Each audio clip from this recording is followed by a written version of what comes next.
Chapter 4 Shasta Falls in with the Narnians. At first, Shasta could see nothing in the valley below him but a sea of mist, with a few domes and pinnacles rising from it. But as the light increased and the mist cleared away, he saw more and more.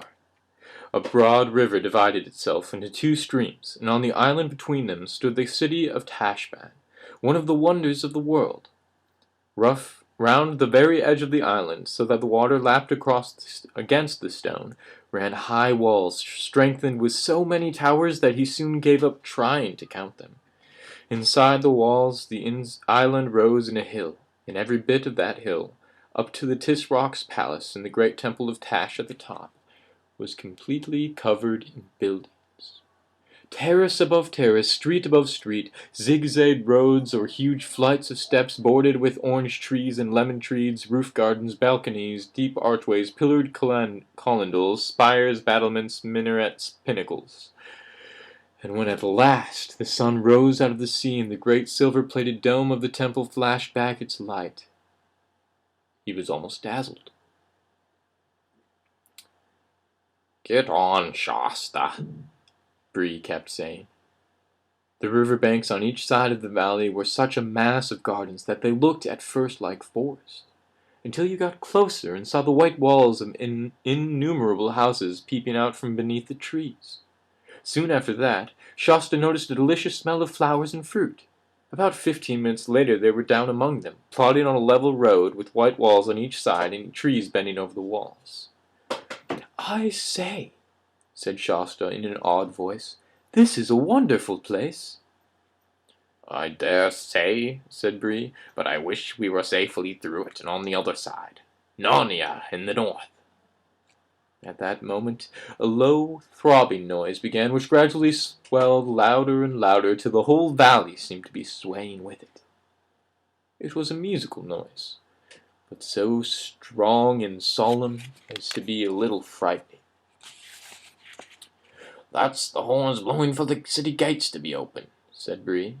"We shall be there in a minute. Now, Aravis, do droop your shoulders like a bit and step heavier and try to look less like a princess. Try to imagine you've been kicked and cuffed and called names all your life." "If it comes to that," said Aravis, "what about you drooping your head a bit more and arching your neck a bit less and trying to look less like a warhorse?" "Hush," said Bree. "Here we are." And they were. They had come to the river's edge, and the road ahead of them ran along a many-arched bridge. The water danced brightly in the early sunlight. Away to their right, nearer the river's mouth, they caught a glimpse of the ship's masts. Several other travelers were before them on the bridge. Mostly peasants, driving laden donkeys and mules or carrying baskets on their heads. The children and the horses joined the crowd. "Is anything wrong?" whispered Shasta to Aravis, who had an odd look on her face.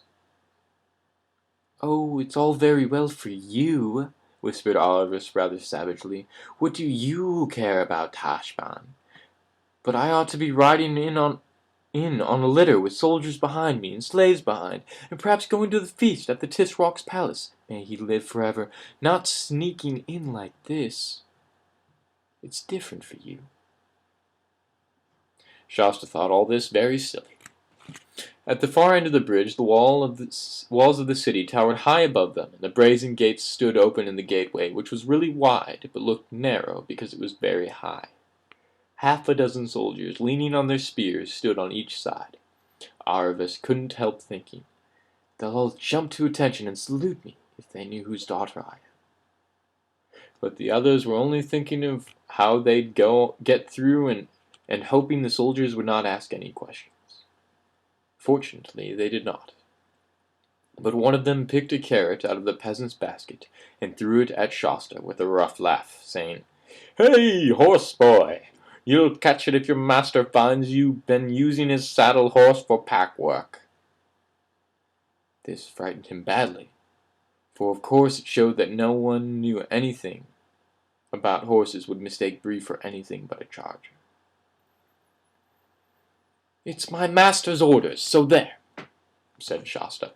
But it would have been better if he had held his tongue, for the soldier gave him a box on the side of his face that nearly knocked him down and said, "Take that, young filth, to teach you how to talk to freemen." But they all slunk into the city without being stopped. Shasta cried only a very little. He was used to the hard knocks. Inside the gates, Tashbaan did not at first seem so splendid as it looked from a distance. The first street was narrow, and there were hardly any windows in the walls on each side. It was much more crowded than Shasta had expected, crowded partly by peasants on their way to the market, who had come in with them, but also with water sellers, sweetmeat sellers, porters, soldiers, beggars, ragged children, hens, stray dogs, and barefooted slaves. What you would chiefly have noticed if you had been there was the smells, which came from unwashed people, unwashed dogs, scent, garlic, onions, and the piles of refuse which lay everywhere. Shasta was pretending to lead, but it was really Bree who knew the way and kept guiding him by little nudges with the nose. They soon turned to the left and began going up a steep hill. It was much fresher and pleasanter, for the road was bordered by trees, and there were houses only on the right side. On the other they looked out over the roofs of houses into the lower town, and could see some way up the river. Then they went round a hairpin bend to the right, and continued rising. They were zigzagging up the center of Tashbaan. Soon they came to finer streets. Great statues of gods and heroes of Calormen, who were all mostly impressive rather than agreeable to look at, rose on shining pedestals. Palm trees and pillared arcades cast shadows over the burning pavements, and through the arched gateways of many a palace, Shasta caught sight of green branches, cool fountains, and smooth lawns. It must be nice inside, he thought. And every turn Shasta hoped that they were getting out of the crowd, but they never did. This made their progress very slow, and every now and then they had to stop altogether. This usually happened because a loud voice shouted out, "Way! Way for the talkin'!" or "For the talkina!" or "For the 15th Vizier!" or "For the ambassador!" And everyone in the crowd would crush back against the walls, and above their heads Shasta would sometimes see the great lord or lady from whom all the fuss was made, lolling about a litter, which 4 or even 6 gigantic slaves carried on their bare shoulders. For in Tashbaan there is only one traffic regulation, which is that everyone who is less important has to get out of the way for everyone who is more important, unless you want a cut from a whip or a punch from the butt end of a spear. It was in a splendid street near the top of the city. The Tisrock's palace was the only thing above it. That was most disastrous of these stoppages occurred. "Way, way, way!" came the voice. "Way for the white barbarian king, the guest of the Tisrock. May he live forever. Way for the Narnian lords." Shasta tried to get out of the way and to make Bree go back. But no horse, not even a talking horse from Narnia, backs easily. And a woman with a very edgy basket in her hands, who was just behind Shasta, pushed the basket hard against his shoulders, and said, "Now then, who are you shoving?" And then someone else jostled him from the side, and in the confusion of the moment he lost hold of Bree, and the whole crowd behind him so stiffened and packed tight that he couldn't move at all. So he found himself unintentionally in the first row, and had a fine sight of the party that was coming down the street. It was quite unlike any other party they had seen that day. The crier who went before it shouting, "Way, way!" was the only Calormen in it. There was no litter. Everyone was on foot. There were about half a dozen men, and Shasta had never seen anyone like them. For one thing, they were all fair-skinned as himself, and most of them had fair hair. And they were not dressed like men of Calormen. Most of them had legs bare to the knee. Their tunics were of fine, bright, hardy colors, woodland green or gay yellow or fresh blue. Instead of turbans they wore steel or silver caps, some of them set with jewels, and one with little wings on each side of it. A few were bareheaded. The swords at their sides were long and straight, not curved like Calormen's scimitars, and instead of being grave and mysterious like most Calormens, they walked with a swing, and let their arms and shoulders go free, and chatted and laughed. Sorry for the yawn. One was whistling. He could see that they were ready to be friends with anyone who was friendly, and didn't give a fig for anyone who wasn't. Shasta thought he had never seen anyone so lovely in his life. But there was no time to enjoy it, for at once a really dreadful thing happened. The leader of the fair-headed men suddenly pointed at Shasta and cried, "There he is! There's our runaway!" and seized him by the shoulder. Next moment he gave Shasta a smack, not a cruel one to make you cry, but a sharp one to let you know you are in disgrace, and added, shaking him, "Shame on you, my lord! Fie for shame! Queen Susan's eyes are red with weeping because of you. What! Truant for a whole night? Where have you been?" Shasta would have darted under Bree's body and tried to make himself scarce in the crowd if he had the least chance, but the fair-headed men were all round him by now, and he was held firm. Of course, his first impulse was to say that he was only poor Arshish, the fisherman's son, and that the foreign lord must have mistaken him for someone else. But then, the very last thing he wanted to do in this crowded place was to start explaining who he was and what he was doing. If he started on that, he would soon be asked where he had got his horse from, and who Aravis was, and then goodbye to any chance of getting through Tashbaan. His next impulse was to look at Bree for help, but Bree had no intention of letting all the crowd know that he could talk, and he stood looking just as stupid as a horse can. As for Aravis, Shasta did not even dare to look at her for fear of drawing attention.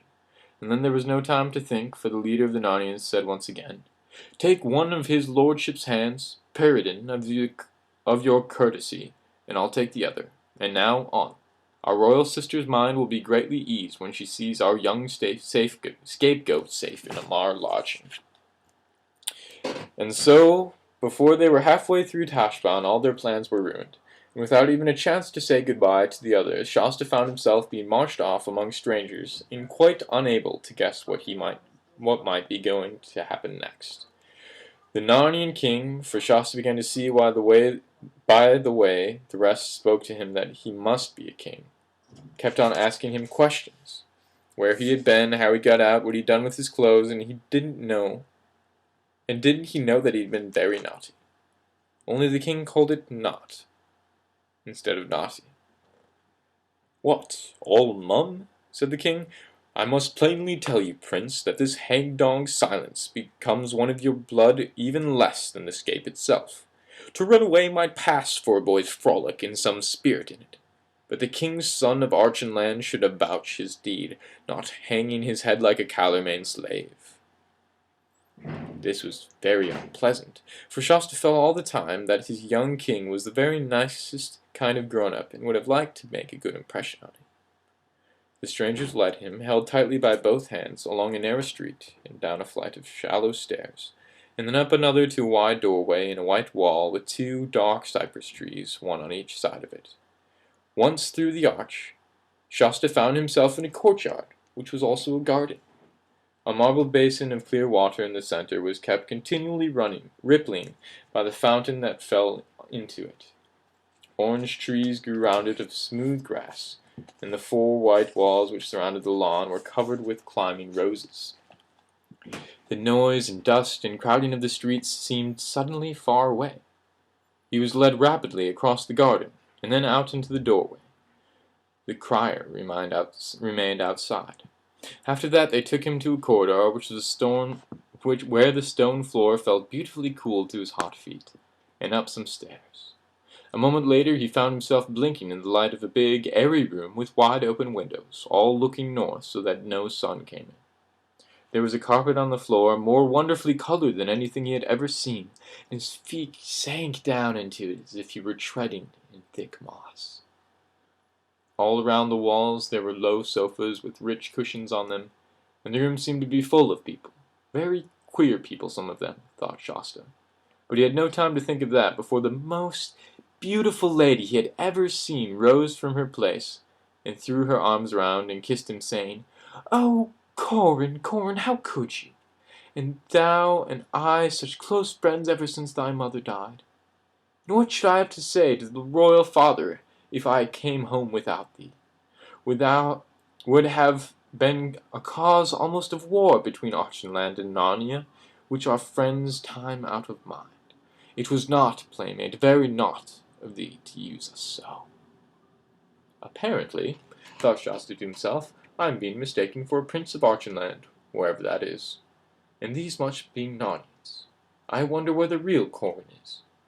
But these thoughts did not help him to say anything out loud. Where hast been, Corin? Said the lady, her hand still on Shasta's shoulder. I don't know, stammered Shasta.